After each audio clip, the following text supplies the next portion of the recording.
అందాల రాక్షసి సినిమా దగ్గర నుంచి ప్రారంభం అయిన ఈ ప్రయాణంలో చాలా ఎత్తుపల్లాలు ఉన్నాయి, చాలా అరమరికలు ఉన్నాయి, చాలా అజ్ఞాతవాసాలు ఉన్నాయి.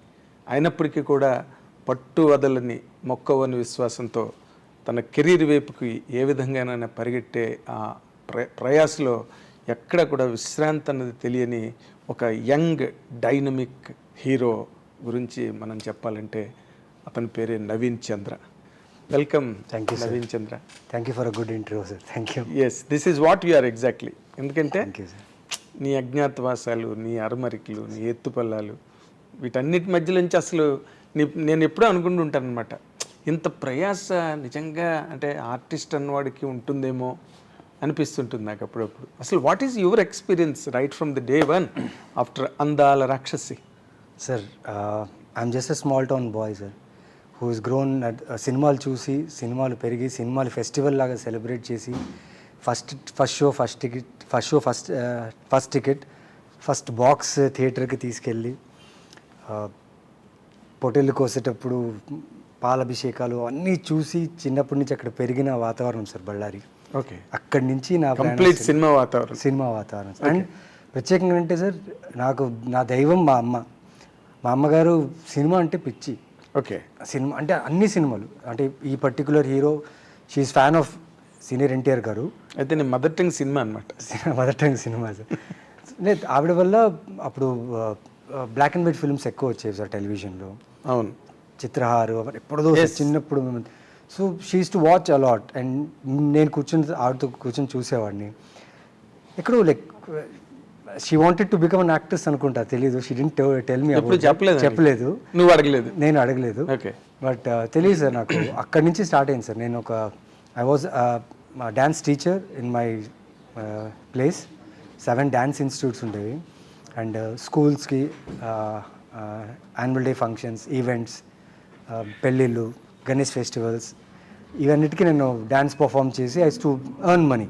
Because my father left us too early when we were young, and I have 3 siblings together. So I took a dance as a profession and started doing. So ఇదంతా నీ బాధ్యత, నీ మీద బాధ్యత. So diploma in mechanical engineering చేస్తున్న టైంలో I lost my father. So still my brother and sisters were studying. So ఆ టైంలో I took this profession as dancing. ఆ తర్వాత ఉదయ్ భాను గారు నా లైఫ్లో వచ్చారు.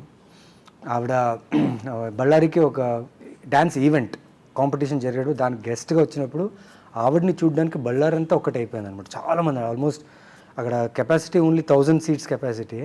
కాకపోతే దానికంటే ఎక్కువ కౌంట్లెస్ పీపుల్ వచ్చేసారనమాట. ఓకే, ఆ కాంపిటీషన్లో నేను ఓడిపోయాను actually, but I did the best అనమాట. So she notice that. And అంత క్రౌడ్ ముందు నాకు ఈ అబ్బాయి పర్ఫార్మెన్స్ బాగా నచ్చిందని she gave me a rose and said, why don't you come to Hyderabad, why don't you try to cinema industry. అక్కడ మైక్లో వచ్చిన మోటివేషనే ఈ రోజు ఇక్కడ దాకా వచ్చింది sir. So month of Madhu కాదు, month of Jeevan. Yeah, month of Udayabhavan, I can proudly say sir. Okay. And నాకు అంటే like every day I take her name inside and say thank you for that motivation. That kick ఇవ్వకపోయింటే I think I wouldn't have been here. అంతే కదా, triggering point అదే. Triggering point అదే ఆ రోజున. So journey is good sir. Start చేసిన film నుంచి like you said అజ్ఞాతవాసాలు చాలా జరిగాయి, బట్ అవన్నీ లెర్నింగ్ ప్రాసెస్గా ఉన్నాయి సార్. ప్రతి లాస్, ప్రతి లో I learned. And I'm so proud to say that నా కెరియర్ స్టార్ట్ అయింది తెలుగు ఇండస్ట్రీ నుంచి. ఎందుకంటే people around me with so good and so motivating. Okay, okay, yeah, success rate లేదు అట్ దట్ టైమ్. అందాల రాక్షసి తర్వాత ఐ వాజ్ లో.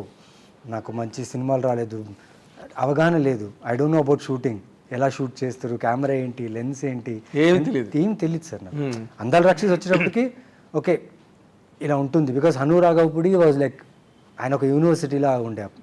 And he just acting తప్ప వేరే వర్క్ ఇవ్వలేదు. సో అందుకే అందాల రాక్షసి నాకు అంత నేర్చుకోవడానికి కుదరలేదు. నా క్యారెక్టర్ మీద, ఫస్ట్ ఫిలిం బాగా చేయాలి మీద నా క్యారెక్టర్ మీద పడిపోయాయి. దాని తర్వాత ఈ సలహాలు, నువ్వు హీరో, నువ్వు ఆ మాస్ చేయాలి, నువ్వు ఇలా ఉండాలి, నువ్వు ఇది మెయింటైన్ చేయాలి, ఓహో ఇండస్ట్రీలో రావంటే ఇలా ఉండాలా, ఓహో ఇలా చేయాలా. ఆ టైంలో సార్, దెన్ ఆ స్టార్టింగ్ టైం, అందాల రాక్షసి టైం. సో తీసుకుని I wasted almost 3-4 years.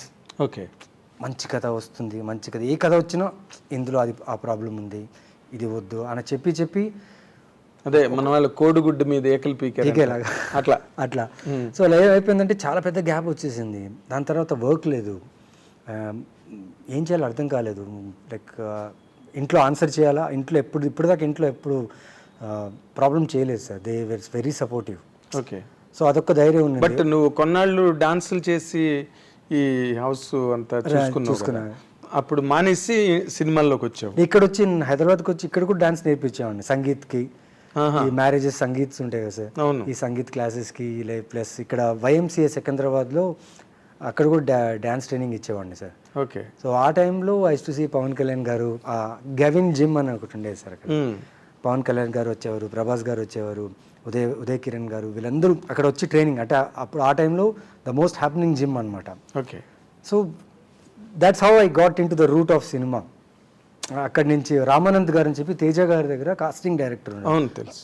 So నేను జై సినిమాకి కాస్టింగ్కి వెళ్ళాను సార్. ఓహో. అది ఒక గ్రేట్ ఎక్స్పీరియన్స్ సార్. అది ఎలా అంటే త్రీ నైట్స్ అక్కడ స్పెండ్ చేశాను. ఇక్కడ ఎవరు స్టే లేదు సార్, నాకు తెలియదు ఎవరు.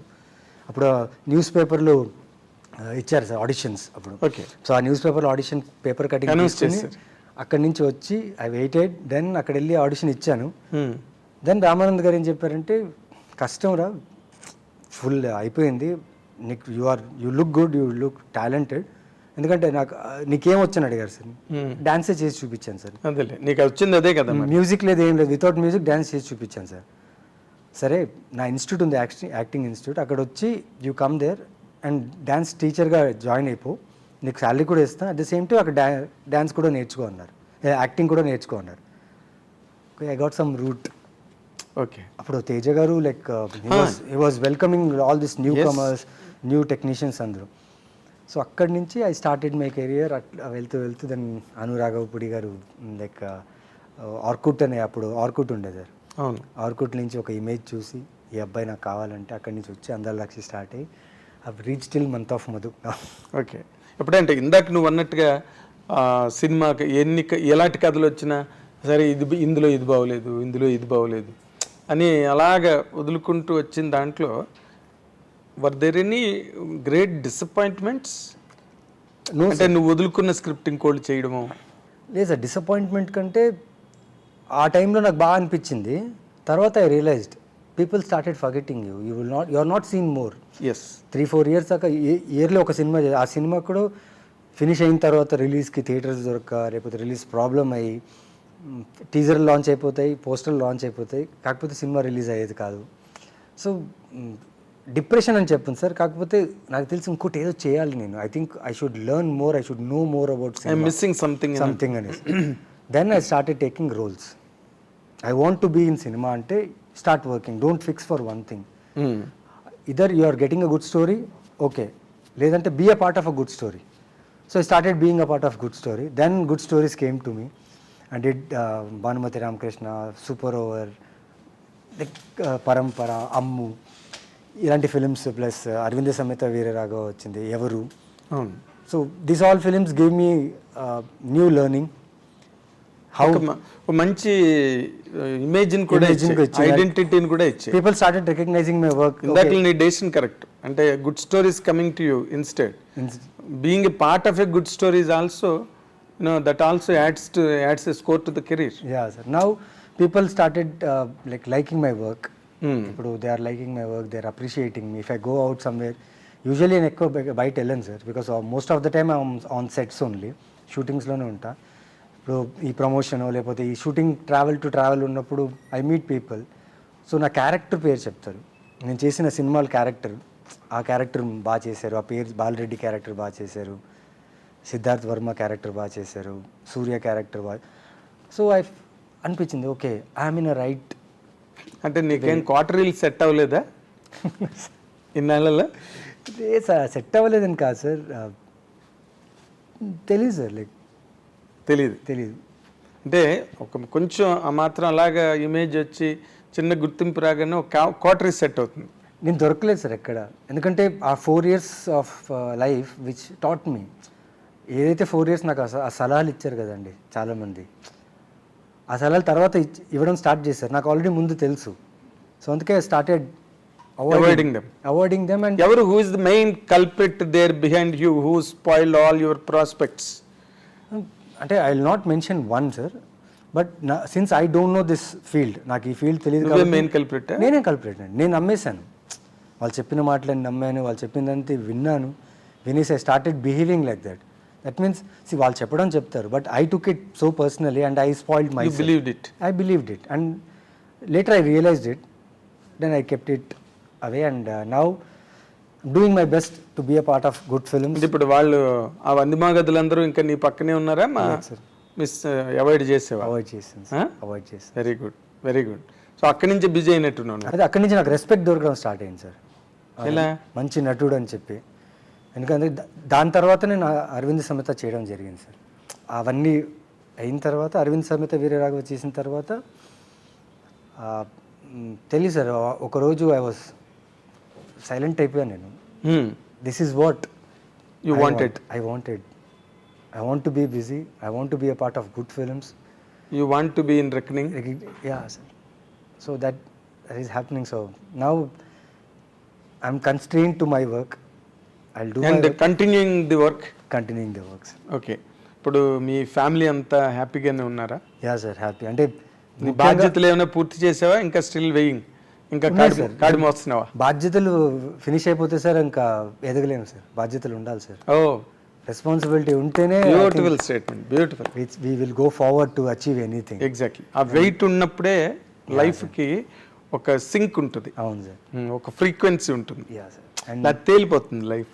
అండ్ ముఖ్యంగా ఏంటంటే I could give one thing to my mother. After my mother last my father, I could give one thing to her is the respect in my town. wherever she goes, if she tells like Naveen Chandra's mother ante, she could command that respect. She could, adi chalu sir na jeevithaniki. Oh, because recently I will share you one experience sir. Shankar గారి cinema ఏది release అయినా మా బళ్ళారిలో మా mother first తీసుకెళ్ళిపోతారు. Irrespective of adultery సీన్సా లేకపోతే love సీన్సా, లవ్ ఫిలిమా కాకుండా she has something for Shankar sir's film తీసుకెళ్ళిపోయేవారు. అండ్ నేను I use to like imagine wow great అని. రీసెంట్గా సార్ గేమ్ చేంజర్ సినిమా షూటింగ్కి నేను వెళ్ళినప్పుడు మా అమ్మగారు అడిగారు, ఏ శంకర్ గారిని చూడాలని. అమ్మ కష్టమ్మా, చాలా పెద్ద డైరెక్టర్స్, వాళ్ళకి చాలా పనులు ఉంటాయి. సో ఆ షూటింగ్ మధ్యలో మనం వెళ్ళి మాట్లాడడం, కొన్ని క్యారవాన్లు ఉన్నప్పుడు రిలాక్స్ ఉంటారు, మనం మాట్లాడడం కరెక్ట్ కాదమ్మా, సరే షూటింగ్ చూడ్డానికైనా వస్తాను అన్నారు. సో తీసుకెళ్ళాను సార్. ఎందుకో కో డైరెక్టర్ గారికి చెప్పాను, సార్ ఇలా మా అమ్మగారు వచ్చారు, శంకర్ గారిని ఒక్కసారి కలవాలనుకుంటున్నారంటే కో డైరెక్టర్ గారు వెళ్ళి చెప్పారు, ఇలా నవీన్ చంద్ర గారు అమ్మ వచ్చారు. He stopped everything. He came, he spend time with my mother, he spoke to her. ఆ రోజు అనిపించింది సార్ నాకు, wow, this is the achievement I did in my life. Because అమ్మ నన్ను థియేటర్ తీసుకెళ్ళి ఆ సినిమాలు ఇన్ఫ్లుయెన్స్ చేసి ఈరోజు ఆ డైరెక్టర్తోనే నించొని మాట్లాడి నీ గుడ్ విల్ మీద, నీ పేరు మీద. అండ్ దాంతోపాటు అలాగే రామ్ చరణ్ గారు అమ్మగారు కలవాలనుకుంటున్నారంటే he also like stopped everything, came, spend time. That moment was great moment for me sir. Okay, ఆవిడ ఏమన్నారు మీ మదర్ ఇలాంటి మూమెంట్స్ మధ్యలో నీతోని? What was your feeling? Like అంటే cloud nine she's very expressive and my mother is very expressive. Okay. And ఆ జాయ్ని చాలా బాగా ఎక్స్ప్రెస్ చేస్తారు. ఓకే. నేను లైక్ మధు. ఓకే. నేను I'm not that expressive person. Madhu అనే character like most of the men are not that expressive sir. They are very few people who are expressive, but express చేస్తుంటే వాళ్ళు అంటారు ఏంటి ఇంత ఎక్స్ప్రెసివ్గా ఉన్నాడని తగ్గించేస్తారు. ఎక్స్ప్రెసివ్గా అన్నట్టుండదు అది. So most of the men are like less expressive. So I am the same person. Like నేను అంత ఎక్స్ప్రెసివ్ కాదు, but there is lot inside. So that's how. కానీ అసలు నువ్వు నిన్ను చూస్తే చాలా దుర్మార్గుడిలాగా, రౌడీలాగా, మంచి జగదాంబ సెంటర్లో గోండలాగా ఉంటావు. కానీ నీ సెంటిమెంటు, మీ మదర్ అంటే నీకున్న ఫీలింగు, కుటుంబం అంటే నీకుండే బాధ్యత రియల్లీ ఫినామినల్. అది లేదంటే పెరగలేదు, ఎగ్జాంపులరీ. Not grow. నేను ఇందాకలా అన్నవన్నీ కూడా నీ ఒరిజినాలిటీ కాదంటే నీకు ఆ గెటప్ వేస్తే ఎలా ఉంటావు అన్నదానికి చెప్పాను నేను. ఓ రౌడీ అని, దుర్మార్గం, రఫ్గా ఉంటావు. నీలాంటి పర్సనాలిటీ వెనకాతల ఇలాంటి ఇంత సెంటిమెంటల్ హార్ట్ ఉన్నది అంటే నాకే చాలా టచింగ్గా అనిపించింది. చాలా టచింగ్గా అనిపించింది. ఎందుకంటే the boys of the generation are bereft of all kinds of sentiments. వాళ్ళు ఎక్కడికి వెళ్తున్నారో, ఏం చేస్తున్నారో, ఎలా ఉంటున్నారో, ఎలా ఉండాలనుకుంటున్నారో కూడా తెలియని ఒక సంధి యుగంలో ఉంది సొసైటీ. అలాంటి దానిలో నువ్వు నిజంగా you're an example to follow. కుర్రాళ్ళందరూ చూసి నేర్చుకునే నవీన్ చంద్రన్